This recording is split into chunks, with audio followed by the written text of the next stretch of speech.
final presentation, Ritu, who's presenting on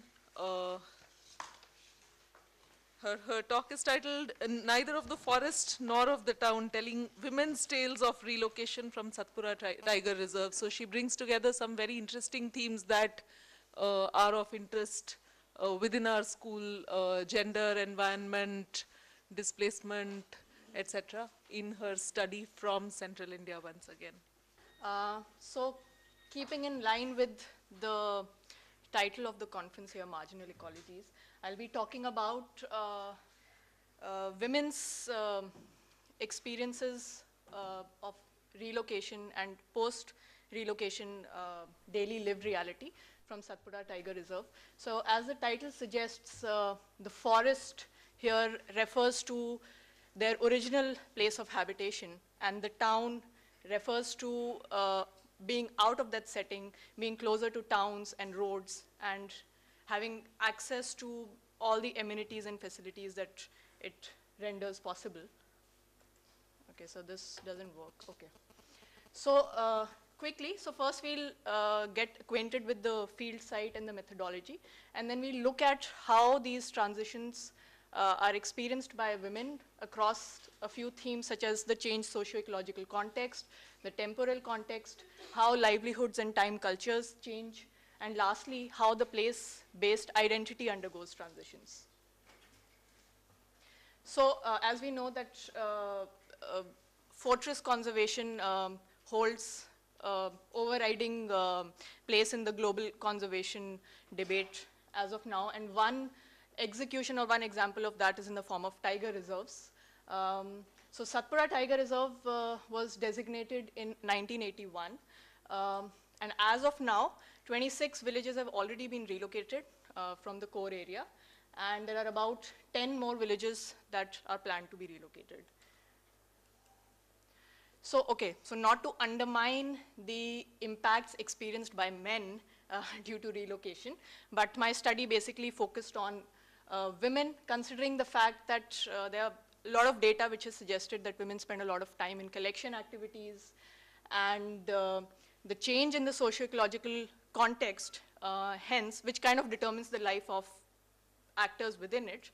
So change of that context can lead to change in livelihoods and time cultures and how people perceive themselves. Okay, there's something weird with the mouse, so I keep pressing the, anyway, yeah. So,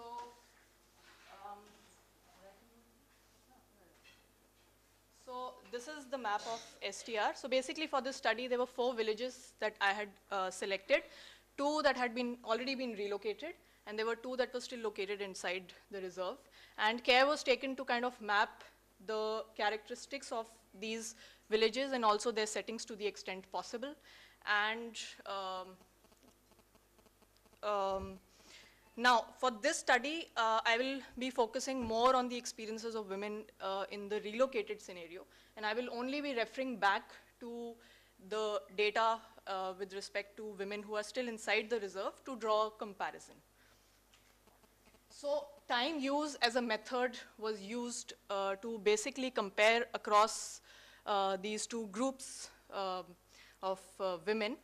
Now, we all know that time, in a sense, is the ultimate resource that we all have. Like, we all have 24 hours in a day. And that actually provides for a very effective comparison between different groups of people. And it can really bring out some very interesting insights in terms of the strains or the stresses or the benefits of the changed context. So time use data was collected from more than 100 women. And we used the previous day recall method for this. Apart from that focus group, discussions were conducted to get perceptions of women with respect to relocation and their lives. And ethnographies were also conducted to understand in detail you know, the daily routines of women and also to validate the time use data that was collected. So, so the first aspect we look at, how the socio-ecological context itself has changed. So the 2 villages that we are talking about are Sakot and Dhai. So this is the original location of Sakot within STR. So you see that it's located at the bank of Tawa River. And it was considerably isolated in the sense that when the water level rose, so it would get cut off from one direction, and the distances that they had to cover would increase. But they had the advantage because they were involved in doob cultivation, and they had assured irrigation.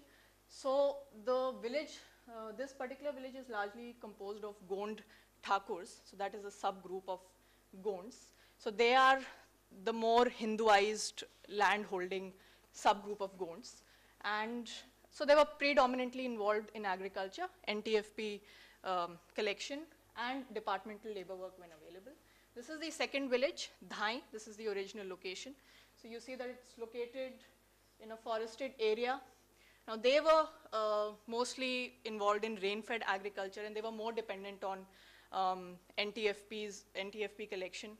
Some of the households migrated to the doob area, which was quite far for some seasons. Some tried to make arrangements for motor pumps so that they could cultivate in this particular setting. Now here, they were predominantly Korku households and some Gond Thakurs as well. Now these are the current locations of the villages where they have been relocated to. So that's Sakot, that was relocated in 2011, quite recent. This was one of the first villages to be relocated in 2005, that is Dhai. So now you see that the situations are quite different. So this area is quite densely populated. You can see it's surrounded by villages, agricultural fields, degraded forests. There aren't any,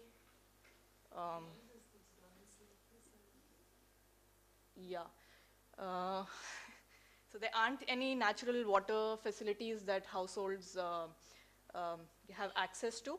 And both the villages, so you see they're actually quite close to each other, and they're quite close to the state highway and the nearest town now. So the reason I introduced you to the settings is to kind of understand how gains and losses are also kind of perceived with respect to the change in the socio-ecological setting. So you see, of course, in terms of access to systems of provision, which includes healthcare, markets, mobility, you see, of course, it is appreciated by a large number of women across both the villages. Now you see improved mobility, the fact that Sakot had a relatively more isolated location, you see that reflected in a higher response from women in Sakot.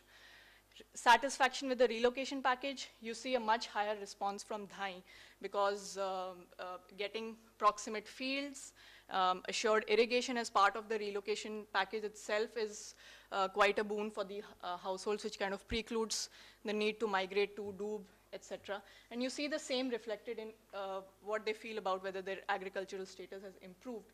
And again, you see there are lower percentage responses from Sakot for the reason that they have lost the locational advantage of doob that they previously had. Now, if you look at the time use data, now fuel wood, paucity of fuel wood is actually a problem, a common problem across both the villages.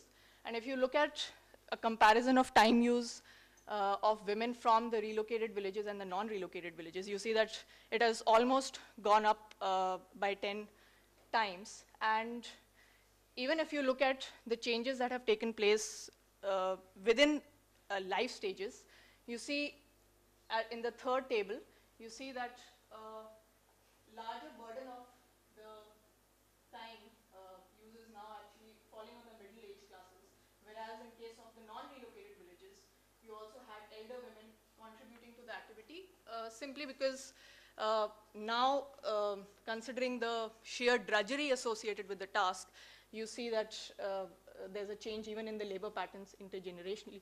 In fact, even if you look at the mean time spent on walking to and fro for fuel wood is considerably higher in case of the relocated villages.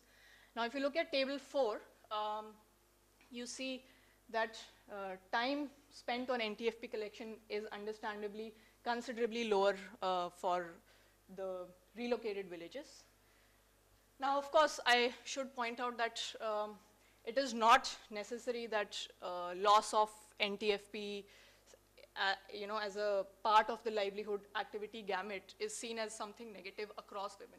Yes, a few of them do feel that they don't have to perform this labor-intensive task. And as some economists have called it, that it's an inferior good in this sense, because it's very labor-intensive, you spend a lot of time, but you don't earn much. But that said, a lot of authors have also pointed out the fact that NTFPs are a very important financial cushioning that households use in times of stress. And the interesting thing is that different people in the household are able to contribute to it to the extent they can.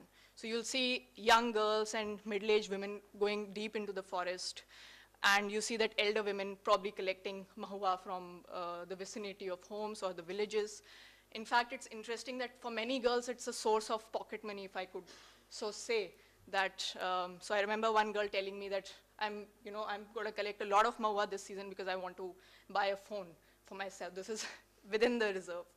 So that said, now let's look at how the temporal scale kind of also has implications for lives of women. So there are some aspects which obviously are experienced gradually and over time. So you see the recently relocated village, Sakot, you see very few or no responses in these contexts, such as inability to sustain livestock in the new context, a negatively impacted food basket, decline in socializing and recreational activities, and water insecurity, because now you're completely dependent on state provision. You don't have any natural sources to access. Now, another set. So this is perhaps, one of the biggest problems. Of course, financial difficulties is experienced across the villages, but you see that it is more pronounced in case of the recently relocated village of Sakot. So that is simply because in the context of life, when you have immediately relocated, there's a heightened need for cash for your day-to-day requirements. So you see that a larger number of women from Sakot have said that. But of course, it doesn't mean that women from Dhai don't experience it. And interestingly, even within Sakot, you see a larger percentage of Korku women who have given this response, being that Gond Thakurs, as I mentioned, have been more dependent on agriculture, even in the previous context. So as, if I can quote, so someone says that here, if you have money, then everything is okay, but if you don't have money, then you don't have anything. So now let's look at the transitioning livelihoods and time culture. So here, this is a graph of the secondary reported occupation of the non-relocated villages and relocated villages. So you kind of see that there's a switch from a higher reliance on NTFP collection to daily wage labor in case of the relocated villages. And you also see a larger percentage of households which have not reported any other second occupation. But also you see that households are kind of strategizing and kind of moving, kind of trying to find other ways of earning cash income. So you see that there is actually a larger gamut of reported activities, even though the quantum might be small. So you have things like fuel wood sale, which was something that was obviously never undertaken. And there were many households who in fact did not report a single activity. They felt that there were several diversified activities and a basket of activities that they would call their secondary livelihood, and they could not point a finger on a single one. Now, if you look at Dhai, that is the village that was relocated earlier in 2005. So on the left is the reported primary occupations, and on the right, the secondary occupation. So basically, the point that I'm trying to bring home by these graphs is that you see that there is increasing pluri-activity, if I can call it that. So you have several households who have reported, like petty trade or fuel wood sale or diversified activities. And in line with that, you see a much larger percentage of women have also reported that they felt that there was an increase in their day-to-day workloads, and that they were involved in multiple activities at a time, or that from seasonal engagement, their labor patterns had kind of moved on to year-long engagement. Partly, I think this is also to do with the fact that women felt that there was a decline in labor work opportunities in the new setting, and hence maybe necessitating them to move into newer activities. I think that's a lot to do with the mechanization that is also reaching MP. I actually saw harvesters and threshers actually coming in from Punjab at the time of harvesting. So perhaps that is something to do with it. And also women in line with that also reported that they felt that there was a decline in the free time that they had in a day. Now if you look at Sakot, which is the recently relocated one, you don't see that huge diversification in their livelihood activities. So what I'm trying, and also fewer women reported that they felt that they were more overworked. So perhaps it's a matter of time that it would take for them to move to that. Now just to further strengthen that point, that you basically see that across primary, secondary and tertiary activities, there is a greater time use reported by women of Dhain, like across as compared to Sakot. And if you look at table 4, there is lower time use reported by women of Dhain with respect to personal care, which also includes time for self, idle time, etc. Now, the third thing is, so what does all of this really mean for your place-based identity? Now, I'm sure that we can all relate to the places that we've been to, the places we have grown up in. So, of course, there are a lot of positive and negative memories I'm sure that we all have associated to all those places. So place, what is place? So if I could quote, so it is their personal memories. And because places are located in the socio-historical matrix of intergroup relations, they represent social memories, which are shared histories. So what is place identity? So it is the incorporation of place into the larger concept of self. So it's a potpourri of memories, conceptions, interpretations, ideas, and related feelings about specific physical settings, as well as types of settings. So taking that forward, what I found is that value that is accorded to very mundane day-to-day activities is actually far greater than the utilitarian. So I remember walking with a few women who were going for fuel wood collection. This is inside the reserve. And I noticed that they were actually going about it in a very leisurely pace, and I felt that they can actually collect twice and then they don't have to come for 2 days. But then I was being stupid because fuel wood collection was not just about fuel wood collection. They were sitting there, they were chatting. It was a space outside the confines of home and outside the confines of the village. It was a place where they would chat, share, whatever. And as we headed back to the village, so the woman kept her gatha, and then she actually shouted out that now come to the river. And again, that was a place where they were washing clothes at the same time, giving a bath to their children. But again, a place where you could see some of them talking in hushed tones because they were sharing personal things, and it was allowed by that space. So hence, you see that effective relations with the environments are determined by how they are perceived and experienced. And having said that, like there are some authors who have pointed out that it is your age and perhaps even your gender which at times enables such opportunities where you can form such bonds. So I found that this was actually much stronger in case of the young unmarried girls. So if I can quote, these are on the left girls from the relocated villages. So now they say that earlier we went to the forest and now we go to the market. In the market, everything has to be purchased. In the forest, we picked and ate mangoes for free. Now if you look at the right, so another interesting thing, when I was doing a PRA with the girls within the reserve, they actually re-qualified the entire PRA map which their mothers had made as sites and spaces which they visited in different times of the year, where they collected different kinds of NTFPs and fruit. So that map meant something entirely different for these young girls. Now, another interesting thing. So relocation, at one point, both young girls and women feel that it has expanded their mobilities. They're closer to the road, you can go anywhere.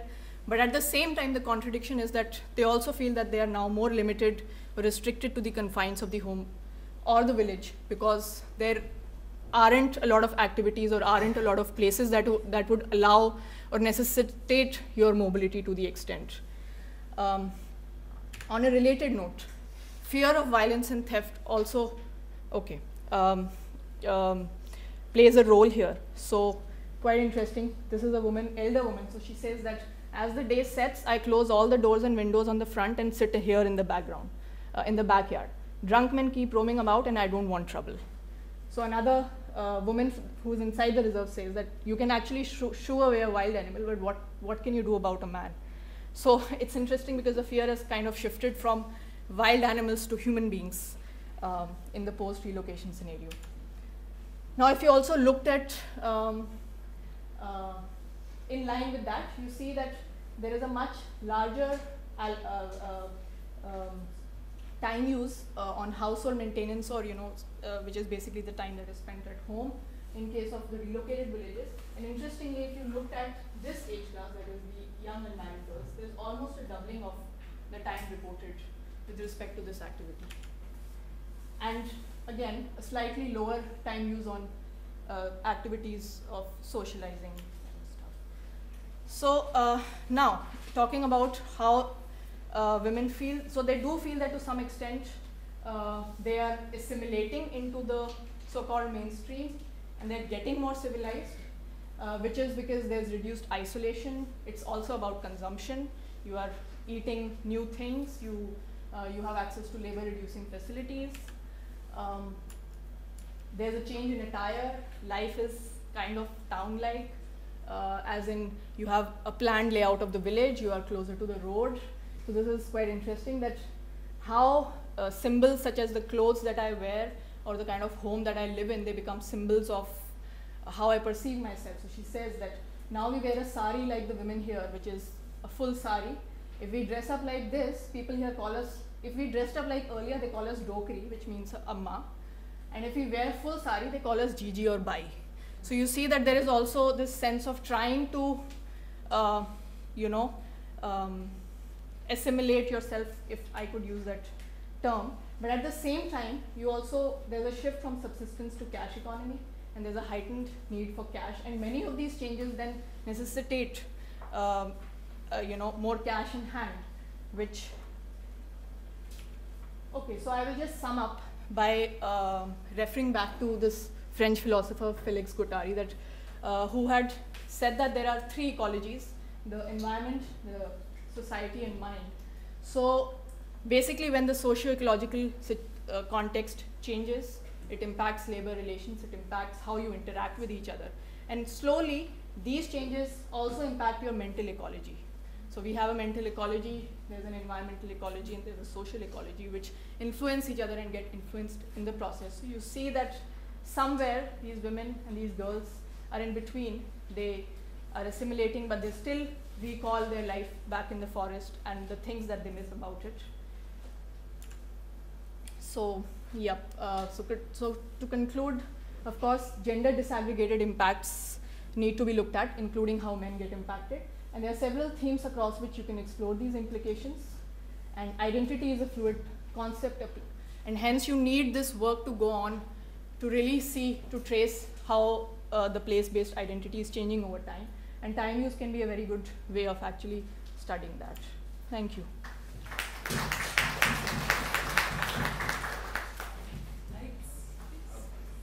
So I'm sorry for overstepping the time. About 8 minutes for Questions?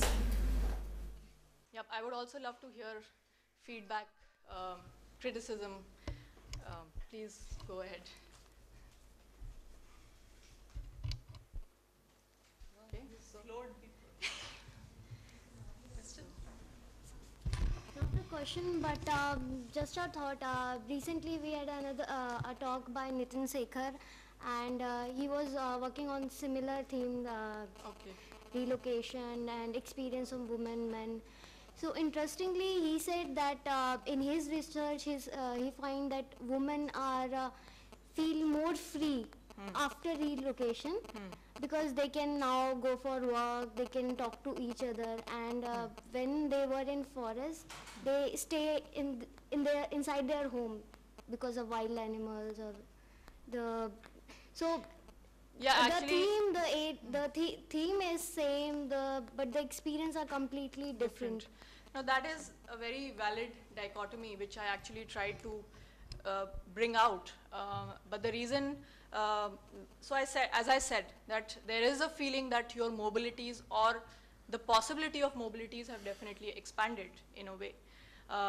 But the avenues for which would necessitate such mobility seem to have declined, as I said. And the reason I sway towards, at least in my experience and what I have seen, in fact, as a researcher when I was in the field, I was advised not to actually roam about filling my interviews even during the day, or not going to the field during the day, because there was this perceived threat of safety. And I myself had a few bad experiences, if I can say so. But I think outside.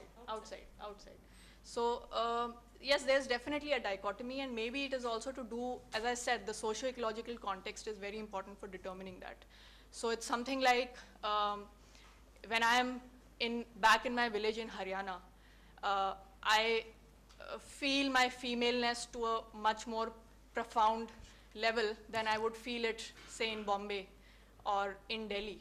So it is a lot to do with how you perceive the place, how you perceive your safety also. And actually, you're right, I kept asking women that, fine, you say this, but can you tell me of any specific instances that have taken place?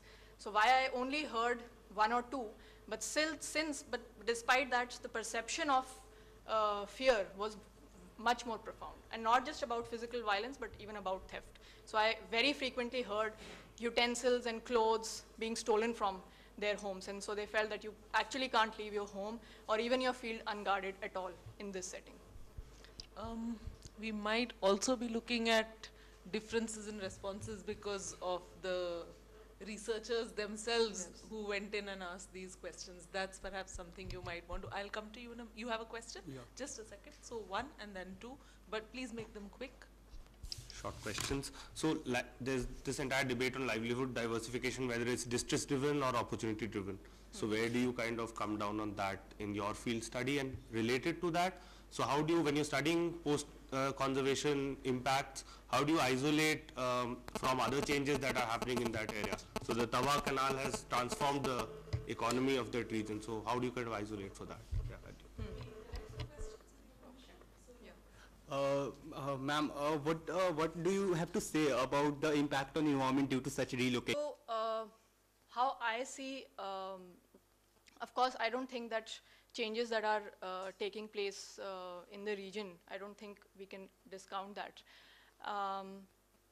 Like I mentioned, even in terms of the labor patterns of some women, you see that there is a difference merely because of the changes, the agrarian changes that are taking place in the region.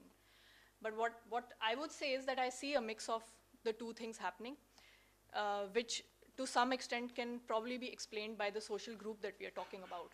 So while the Gond Thakurs, I wouldn't call them, most of them, being involved in, distress, in a financial distress situation. But if you look at the Korku women, you would actually find them trying to diversify into several activities, which they actually mention to you with some amount of shame associated with it, especially something like fuel wood sale. So while I absolutely take the fact that we need to, I think even I need to look at the agrarian changes that are taking place as a point of context with this, but I definitely feel that there is a mix of both. So while opportunities might have opened up for some, but not for all. Yeah. Okay, so the environmental impacts. So I was actually talking to the field director of Satpura just a few days back, and I was actually asked the same question, if they've actually got any study done in these areas now, which would actually throw light on what is the status of regeneration. And of course, he did mention a few examples. He mentioned to me that there was a tiger cub that had been left around this village, Sakot, which is now all vacant. But now, the other side of the story is, what are the environmental consequences in the place where you are relocated? So there is some data on Dhai, which said that about 20,000 trees were felled to actually resettle that village back then. and there is considerable stress on natural resources in the new setting. And what is troubling is that you have so many of these villages being relocated in the same place. So about 8 or 10 were relocated in the last 2 years. So the question is that in the long term, your needs such as your water needs or fuel wood needs, how these are going to be met, where are they going to be met from, or does it mean that the pressure is only shifting from there to the new place? They are all very significant questions. Yeah. Okay. Thank you. Thanks a lot, Ritu. Thank you. Okay, we are drawing towards the end of panel 1, and what I would, we perhaps have just the littlest bit of time to talk about if folks have comments on, you know, combining some of Aditya, for putting together such an interesting, such a rich, diverse panel. Diverse on two counts, of course, in terms of both the geography, ecology, as well as the disciplinary diversity. But I think part of it also speaks to central India, or let's say Madhya Pradesh, Chhattisgarh, sort of that region, and the diversity of that region itself. I think one of the first things I was struck with when I started fieldwork there now several years back was that you can't make sense of that region as a whole in any way. The diversity of geography and ecology, the diversity of agrarian environments, the diversity of the political reality of these places, even the diversity in terms of, you know, caste and historical immigration, all of those things make it, you know, a microcosm of a whole variety of different experiences. And I think what the one takeaway I have from here is that it's probably more important for us to look at places keeping in mind that kind of diversity. So rather than bringing together panels as thematic and expecting, you know, so my work on trade and markets may not work at all, or may make no sense, you know, in an environment like Bastar. You know, the kind of implications, you know, there's very interesting studies of markets and rice markets, particularly in Bastar. But the logic works very differently given the kind of, you know, the environmental as well as population conditions that you highlighted there. Or that the logic of the NREGA, the way it may work in certain villages in Malwa and Nimad may not necessarily work in the same way in the forested tracts of eastern Madhya Pradesh. Because again, the ecology and the population interactions, the caste dynamics are very, very different, which may enable certain kinds of mobilizations here, but may not enable those similar kinds of mobilizations in other parts of the state. So I think that is just a very important takeaway, the specificity of experience, the specificity of the kind of it's an oxymoron, the specificity of the generalizations, but in a sense that, you know, that context is very important, context really matters, and we have to be very careful in the kinds of claims we make, which have to be rooted in those specific contexts. So I think I'll stop there.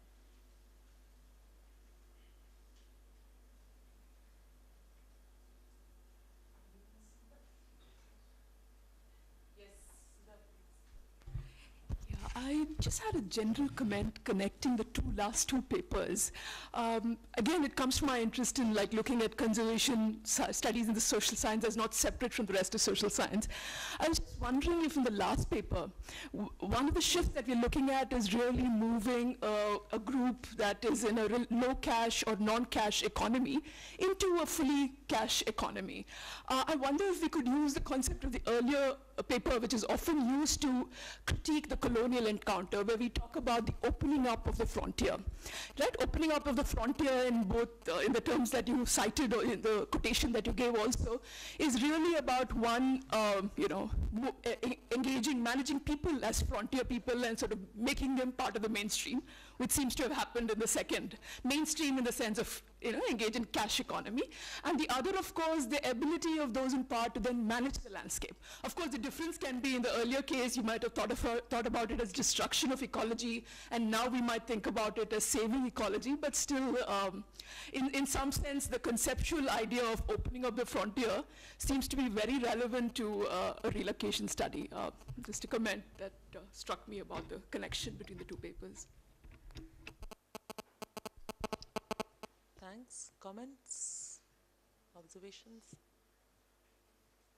Okay, I have too many, so I'm not even going to try and sum up, because I mean, it's also the immense linkages between what's been discussed, internally linkages between that, also what doesn't link, but also ongoing work and with other panels. And I think that Google thing of surprise me, let's keep that option to emerge over the next couple of days of how the sessions are hanging together, coming together.